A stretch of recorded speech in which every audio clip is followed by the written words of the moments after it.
So let's talk about Jason Schenker. Hi, Jason. Hi. Jason is the president of Prestige Economics. He has been ranked as one of the world's most accurate financial forecasters and futurists, literally in the world. Bloomberg News ranks him as a top forecaster in 42 categories, including #1 in an astonishing 25 categories, from currencies to commodities. In fact, in our pre-call with Jason, I asked him, why is there just separation that never used to exist between gold and platinum? You know, gold and platinum used to track together, and all of a sudden they're like this. And he says, well, that's a good question, except you're not including palladium, which is an entire different player in this market. Okay. Anyway, it was terrific. He attends OPEC and Fed events each year. He gives keynote speeches to public companies, private companies, industry groups, of the U.S. Federal Reserve. He's even advised NATO and the Department of Defense on the future, and he can talk about multiple topics about the future, whether it's healthcare or employment or just the future of the earth. He talks about blockchain, Bitcoin, cryptocurrency, and even fake news. Interesting. He's a columnist for Bloomberg Opinion. He has written 8 books. 4 of them have been #1 bestsellers at Amazon. He has another book, the latest is coming out this month, and it is called, tell me again. Quantum Computing Nouveau. Quantum Computing Nouveau. He's very active in fintech, been executive on executive and advisory boards, executive director of the Texas Blockchain Association, and member of the Texas Angel Network. He holds a master's degree in applied economics from UNC Greensboro, a master's in negotiation from CSU Dominguez Hills. We were saying he and I are probably the only 2 Cal State graduates in the room, but don't hold that against us. Master's in German from UNC Chapel Hill, bachelor's in German and history from the University of Virginia, and then finally lots of various certificates from MIT, Harvard, UNC, and Carnegie Mellon. Before founding Prestige Economics, he worked as a risk specialist for McKinsey. So outstanding background. And prior to his time at McKinsey, he was the chief energy and commodity economist at Cover Bank. He's based in Austin, which is great to have him here. And one of the neat things he does, he's on the advisory board of Hidden Star. If anybody's ever heard of Hidden Star, it's based here in Austin.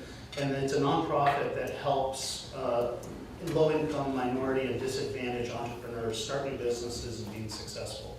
And as I was researching Hidden Star, I thought it was interesting. One of your fellow board members is the guy who invented the clapper. Remember that? I didn't know anybody invented it, but he did. He was very successful. And with that, please give a warm NACD welcome to Jason.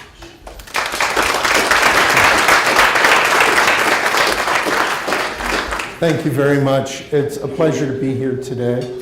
I'm going to talk about a number of things related to blockchain, more about what it means to you than about the underlying technology. So I'm going to walk through the deck. We're going to cover a few things, just switching over the file now. But the first thing, if we could go back to, perfect. And I don't know, we're getting some interference. Maybe that's better. There we go.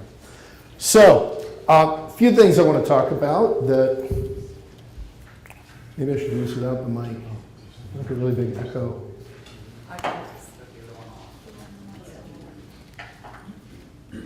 Maybe it's, should I just do it without it? I mean, I can project pretty well? Great. So, let's talk about the promise of blockchain, hope and hype. So there's a copy of the book outside, and thank you very much to the sponsors. There's copies for everyone out there. Sometimes when I give talks, I'm told I can only show 1 slide, and I have to kind of talk for an hour. And that's pretty much how I generally try to pick the cover of my books. Fortunately, there's more than 1 slide in this deck. But if we had to talk for an hour about blockchain and its implications of what it might mean on a real-world application basis, I'd probably spend an hour talking about the cover. And the reason is there's a couple different things here. So the first is you see stuff's kind of on fire here. This is the Library of Alexandria. And this highlights what I think is probably one of the biggest promises of blockchain, which is a reduction in central point of failure risk, right? So Library of Alexandria, a great store of knowledge in the ancient world. Caesar invades as part of the Alexandrian Wars. Some stuff catches fire, and probably about 500,000 rolls of papyrus burn. Everything's gone, knowledge gone, poof, right? One of the biggest losses of institutional knowledge probably in history. On a relative basis, the biggest. Problem is that as the Ptolemaic pharaohs were gathering all the information, they collected everything they could. And so everything was in one spot. Now, blockchain reduces what's called central point of failure risk because it's really good for a distributed network, right? Aside from the cryptocurrency side, which I'll talk about for a brief few minutes here, there's also the application of its use as a database technology, right? As a way of sharing information across entities. Right now, most organizations, if you're engaging in transactions, you probably have all of your information in one central place, and that presents central point of failure risk. This is similar to the notion of a single point of failure, right? If we think about a single point of failure, which many people may be familiar with, this is like if you have a power grid, and if the transformer on your corner goes out, the entire grid goes down. There's weakness at a single point. Same thing's true with the internet, right? If one node goes down, the whole system fails. A central point of failure risk is like that, but the failure risk exists because everything is in one spot. So that's part of the blockchain component. That's one of the biggest risks. We'll talk about the flip side of that and why cryptocurrency is blockchain the thing that saves institutional knowledge? Is it the thing that burns civilization down? Or is there also a limitation to it, which is kind of alluded to by the chains that frame the image, which are ones and zeros, which are binary code, which is an allusion to the impact that quantum computing could have on blockchain and all encryption moving forward. So I'll talk about that a little bit later in the deck, but let's start with the blockchain basics, right? I'm sure many of you have seen this. There's kind of three parts to it. Blockchain takes individual transactions or records. They're collected as part of a block. They are processed as a block, and they go on the chain. The technology behind this, there's a cryptographic matching of hash problems, and there's a competition to this, and there are redemptions and rewards for this. But the important part you need to know is there's a record. It's processed, it becomes part of a long chain. This chain is permanent, the chain is distributed. Works really well in a distributed network, which is like the network on the left. On the right-hand side is a non-distributed, a centralized network. This is the Library of Alexandria buying all the scrolls and papyrus of everything it can find in the ancient world, putting it all in one spot to burn. The one on the left is a distributed network where you may have parties or counterparties dispersed over various regions. And so when you have a distributed network, you don't necessarily need to go through one place in order to enact a transaction. It can increase the efficiency and the speed with which transactions can happen, and those are some of the positive benefits. In a network that's distributed, it's broken out into individual nodes. And so these nodes in the distributed network are where you can receive the ledger and can be parties that also put transactions on it or solve the hash problems. So that's the rough part of it. For the technology, in essence, a few takeaways. As board members, number one, unless you're on the audit committee, you probably don't need to know much about your accounting software or the software you're using in your supply chain. If you do not know anything about the current software and you can't speak at length about the benefits or problems with SAP code, then probably blockchain isn't going to be something that you deal a lot with, because one of its highest value propositions is in record keeping and in transactional records. The other thing is, and I'll talk about industry use cases, is in a supply chain framework. Now, one of the areas that, even though we think this is database software, this is accounting software, right? That's what this is. The reason it's gotten so much attention is because of the cryptocurrency stuff, right? There's a phrase among folks in the crypto world, when moon, when Lambo, which was when you created a new currency when would it go to the moon? In other words, when would its value increase by 10,000% so that I could go buy a Lamborghini? When moon, when Lambo. And that's why it's gotten so much attention, because of the cryptocurrency side. So let me talk for a few minutes about the economic justifications for cryptocurrencies. There's a philosophical discussion about it. Let's talk about the argument, right? You could look at central bank balance sheets. What you've got here, we've got 4 examples. They all look similar because after the financial crisis, they all expanded greatly. The Bank of England, the European Central Bank, the Bank of Japan. You can see how the assets on their balance sheets has increased many-fold. And these are the ETF holdings of the Bank of Japan, because they've also been buying J-REITs and ETFs in the equity market. So there's a number of entities where on the Nikkei, the Bank of Japan is one of the biggest holders of shares. So this is part of the argument. You go, well, the Western financial system, you've got some issues.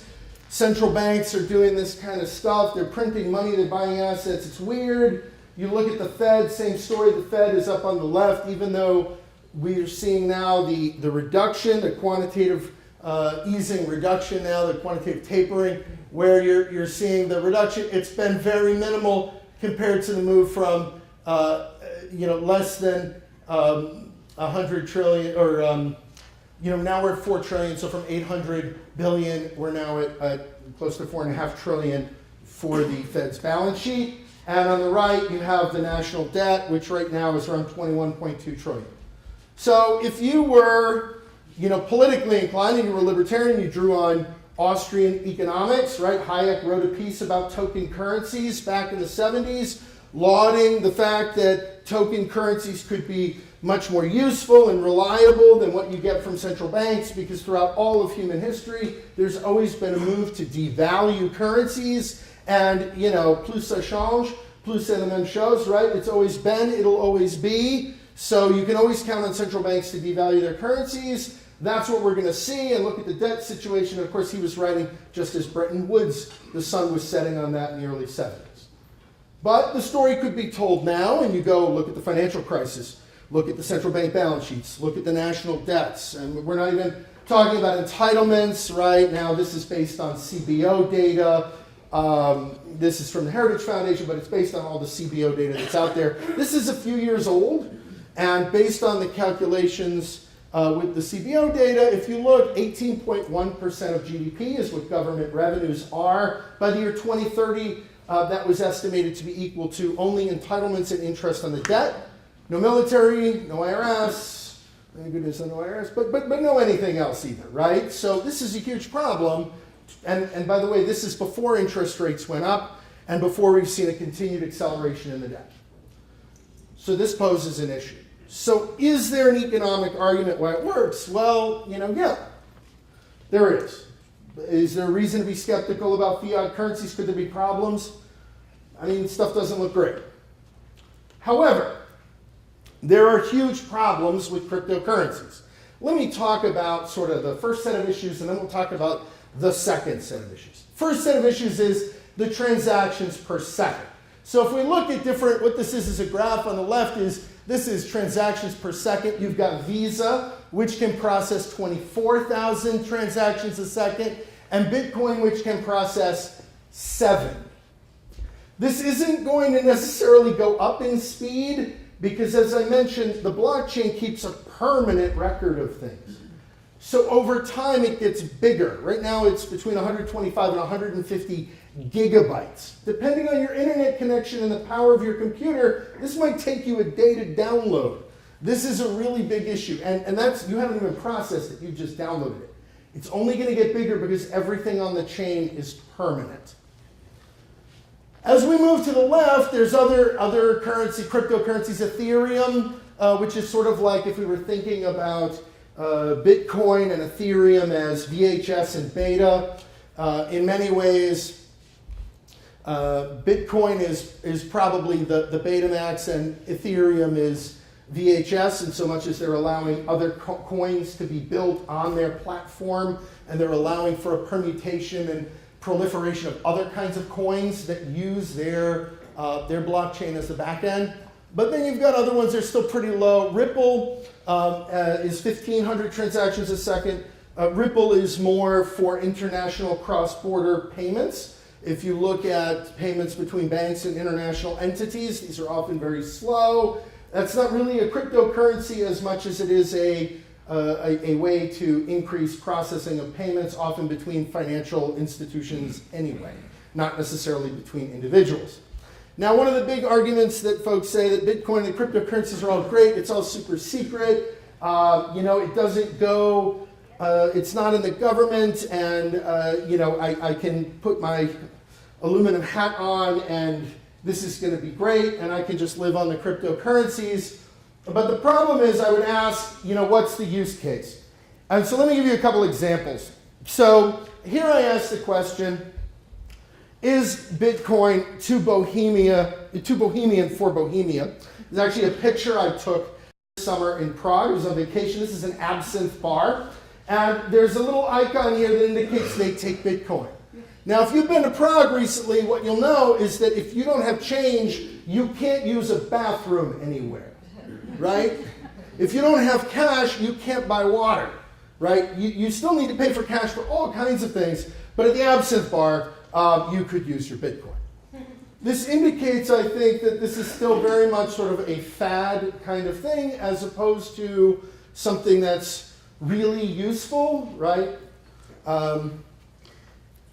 And I would also point out that this is not exactly new technology. Earlier before we started, someone asked me, I'd love to know where this came from. So this is a technology's dominance in the marketplace that coincides with the very first Bitcoin transaction in the first quarter of 2009. Do you know what technology this is that was at its dominance in terms of market share in Q109? BlackBerry. This is BlackBerry era tech. It's also designed, and if you say, well, what's this like? Well, you're pushing out things to a distributed network. And that sort of push technology was first seen for email and other things with BlackBerry. So this is push technology for financial transactions. BlackBerry era accounting software. That's what it generally is. Now, the reason there's so much hype about it is partially drawn on the economic arguments you talked about, but let me talk a little bit about some of the bad actors in crypto. So let me first say, and I think we're all very much aware, that the proliferation of hype locusts has increased, right? A news story hits, everyone swarms, investment dollars swarm, and you end up with pump and dump action. This isn't just trading technicals like a chartered market technician discussion would be around, oh, you broke the head and shoulders on a trading chart. This is Bitcoin's price. This is what is Bitcoin on a Google search. They match up pretty close. If we were to, right, this is a real thing, right? This is part of the deal. The other thing I'd point out is that a lot of institutional investors, folks who, pension funds, investment funds, hedge funds, private equity, have been increasingly investing in research that is based on social media activity and media activity in general.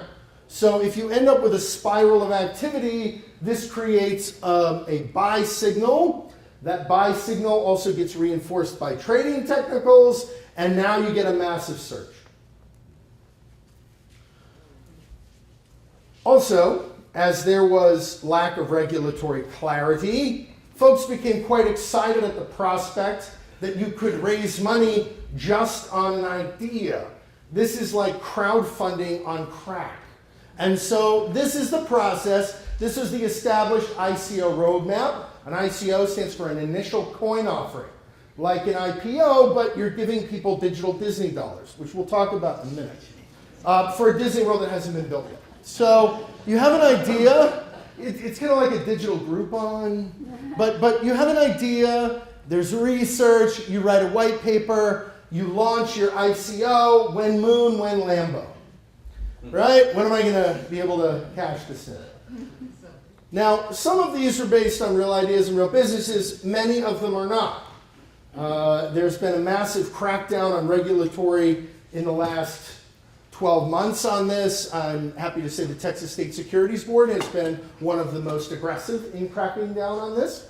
But you've also seen criminal charges from the FBI and elsewhere. So the ICO roadmap, this is sort of incomplete. This is actually the rest of the roadmap, where after you're launched, then there's like SEC subpoenas, prosecution, trial, conviction, and prison, right?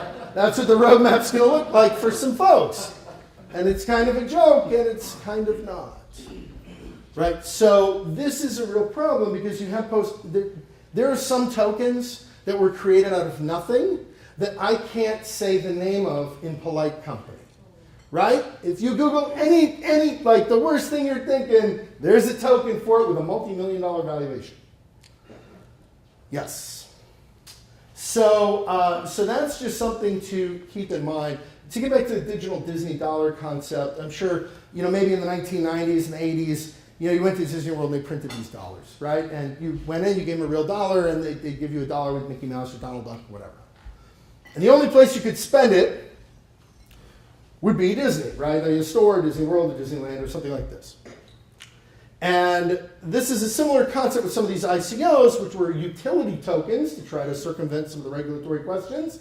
So that means you're creating these tokens that I could use at your future company in the event it builds something that requires tokens. Now, it may never build it, and we might just create a market in these tokens, but that's the idea. Like I say, a digital Groupon for something that does a store that does not exist.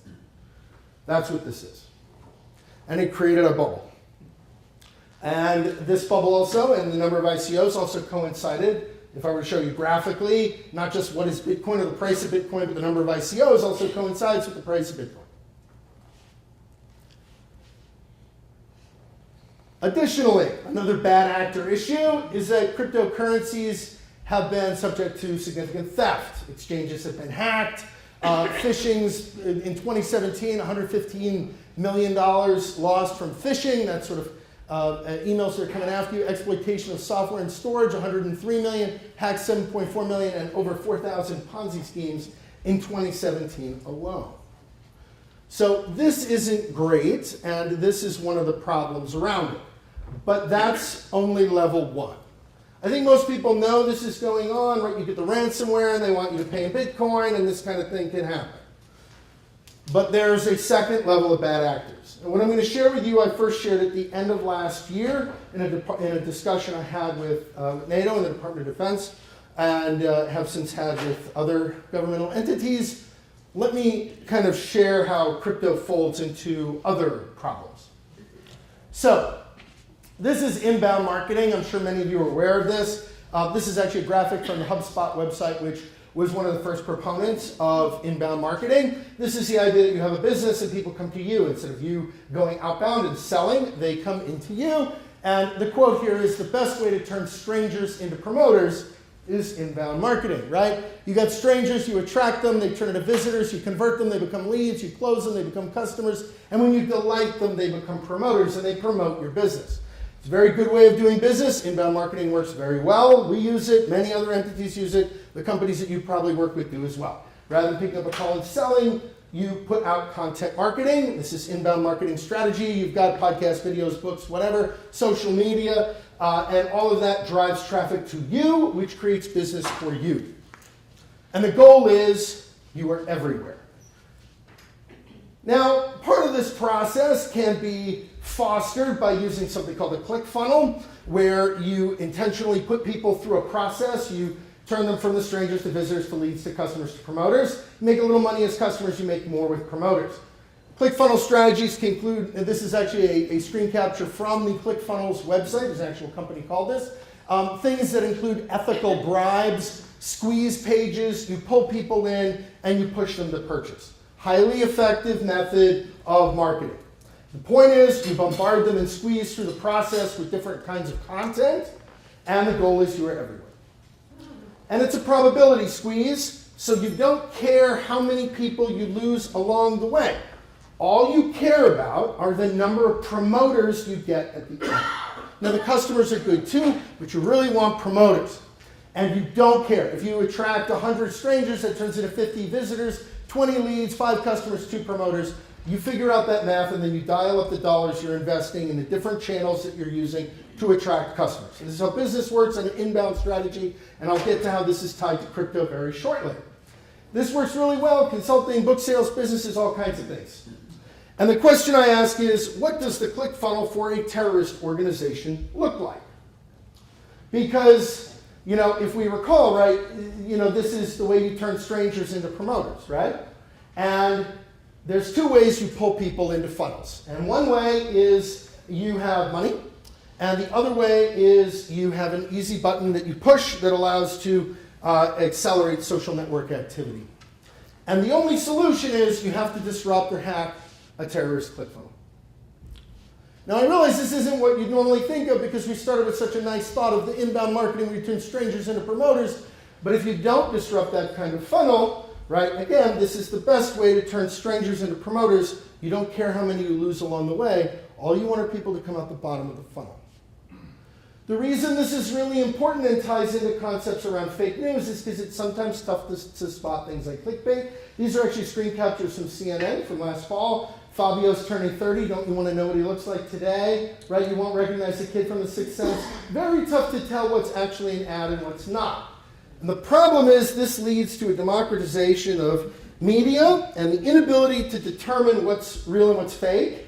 And so Bat Boy is the future of news. You may recall from grocery stores in the 80s, even into the 90s, you could buy these stories of Bat Boy, right? That this wasn't like a real thing. I think most people know that, I hope. Right? But there were stories that every week there'd be something different, right? Bat Boy met with President Clinton. Bat Boy goes fishing, right? This is not a real thing, and everybody knew it. But the problem is you've got these sort of confounding factors, and Bat Boy is everywhere. And if political or terrorist entities have access, particularly to things like cryptocurrency that they can move around anonymously without being discovered or tracked, then terrorist messaging is everywhere, or subversive political messaging is everywhere. So while most people tend to think of the cryptocurrency, the When Moon, When Lambo, there's actually, or they might have heard about people get their things hacked, they might not understand this is also going on the back end. I would also, kind of encourage you to think about that this is a really, this is a very, very big issue. And that this time is never different. So you might think cryptocurrency's new, we've never had anything like this, where you can engage in this kind of this kind of money laundering, where it's completely anonymous, you can move these funds, you can engage in this kind of interference through social media and elsewhere, but this time is never different. The equivalent of cryptocurrencies is not just digital Disney dollars or digital Groupons or digital Beanie Babies, if you want. The actual equivalent is digital bearer bonds. If you have the code, they are yours. Remember the plot line of the first Die Hard movie? What they're actually trying to get to is a safe full of bearer bonds. These were largely not outlawed, but kind of in the US in the 1980s, because whoever had the bond had access to redeeming it for funds. And this facilitated international money laundering to the point where these were banned. Cryptocurrencies are a digital accelerated version thereof. Now that's kind of the challenge, and this is why if you ask me what's the future of blockchain, it is probably not cryptocurrency.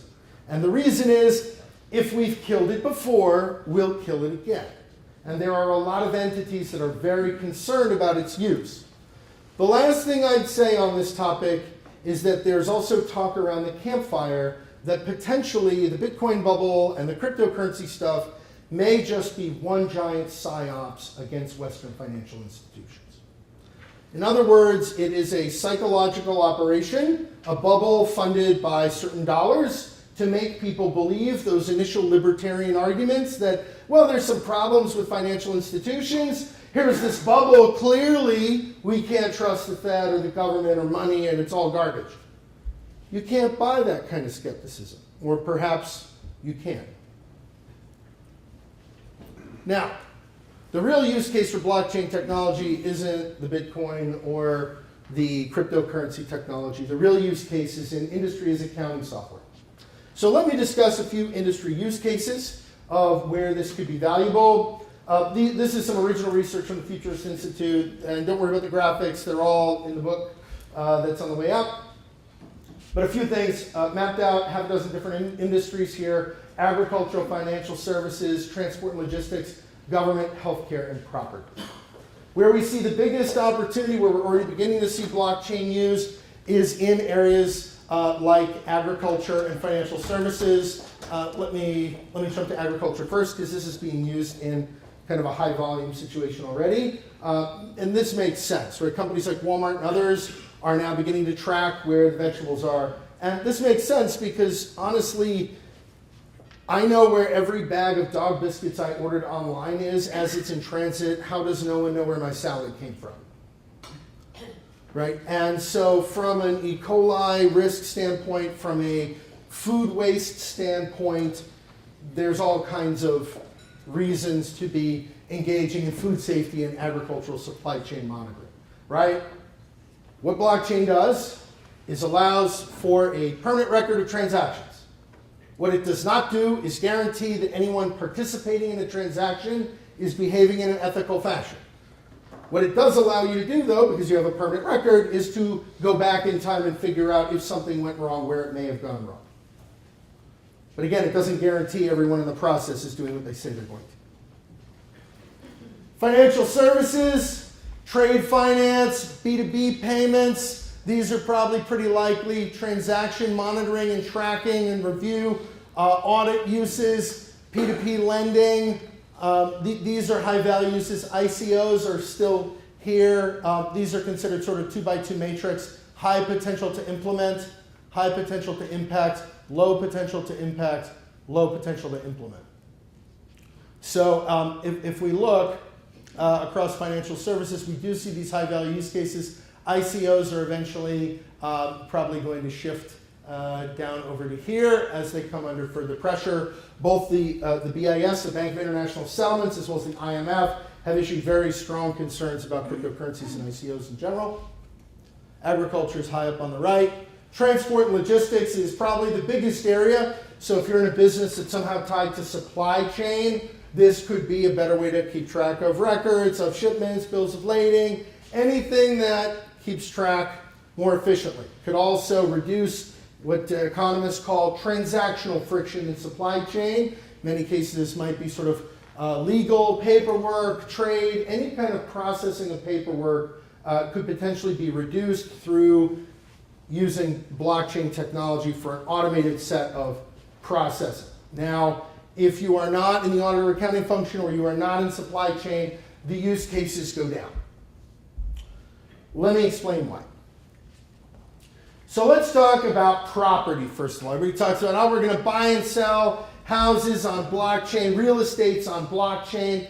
Let me remind you, this is a permanent ledger.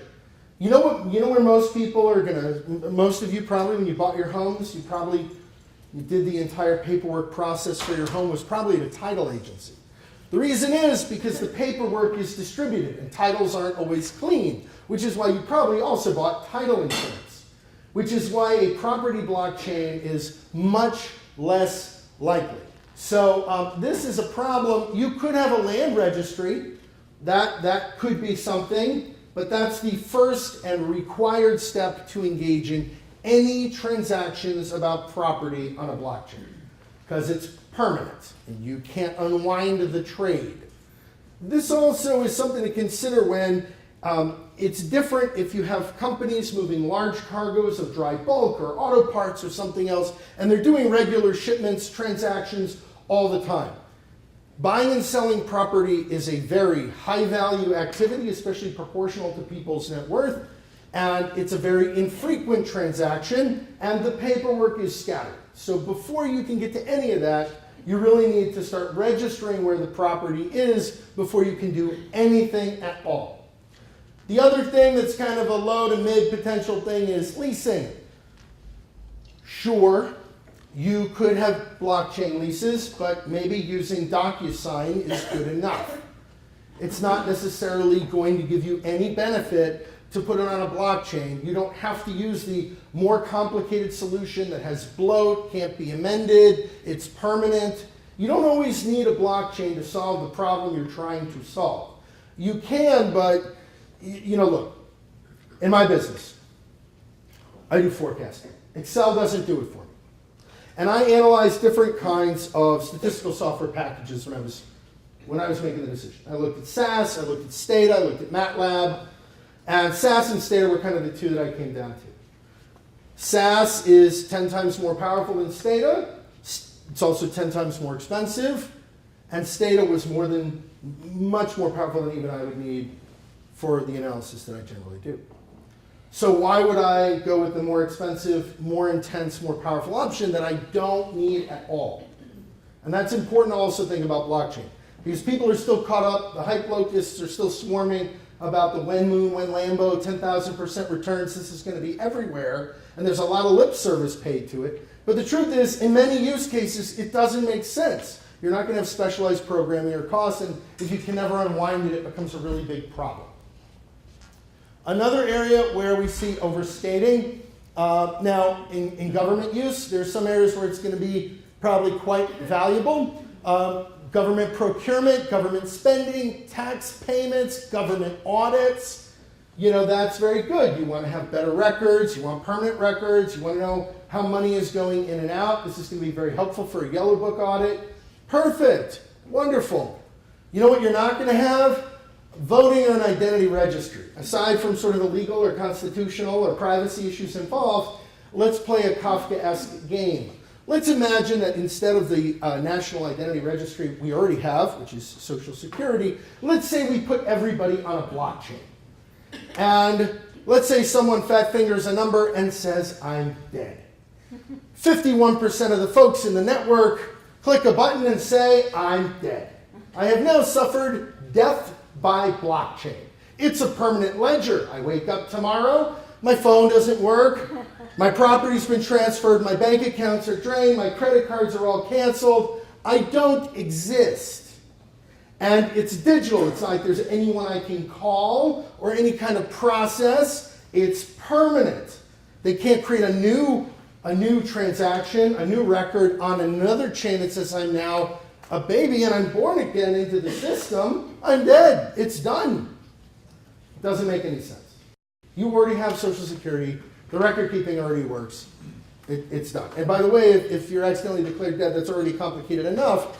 But there's no process here for getting out of that. Healthcare, again, where is this going to be used in healthcare? Pharmaceutical supply chain. Yeah, I want to know where my drugs came from, that these are the right drugs. There should be a record of that. That sounds probably proper. Also payments. Yep, it's sort of an accounting thing. That sounds right. Healthcare records and identity, like there could be some reason there, but I don't think that's an early adoption.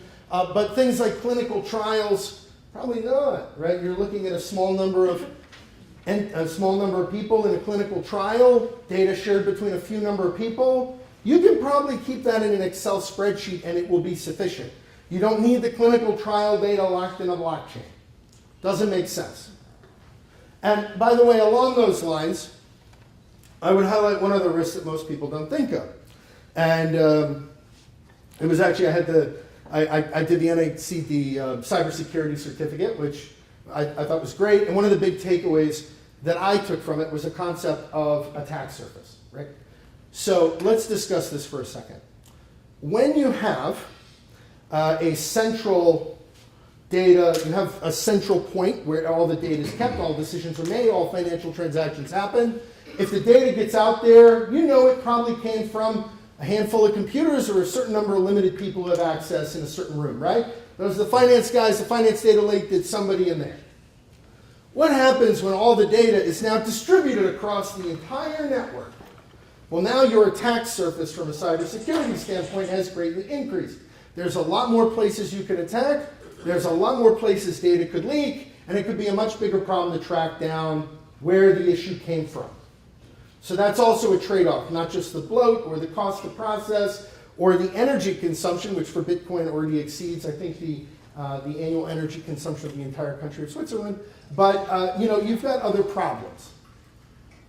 Now, technology is, as is often discussed here at NACD, a going concern issue. It's part of the reason I founded the Futurist Institute. We have a number of courses on different topics of technology, future finance, future data. Our next course coming is on quantum computing. It'll be out next week, which is also coinciding with the release of my next book, Quantum Computing Nouveau, which brings me to the last point about blockchain. So folks look at this as a panacea of cybersecurity, of cryptography. It'll never be broken. But we're 5 years or so away from quantum computing, and once that happens, this stuff could be cracked open like an eggshell. This time is never different, which is why I said computing nouveau. It's a new kind of computing. But the other thing I'd tell you is that the normal computing programming that we all use in a classical computer that uses binary code could likely be cracked, blockchains as well. This isn't perfect. But the good news is that all the bad actors and mobsters and spies and other nefarious folks working in the dark web that are using crypto and think I'll never get caught will. So just something to consider. That's a longer discussion for another day. Disclaimer, I'm sure you're all going to read it diligently. And I'm happy to take Q&A at this point on these or related subjects. Please.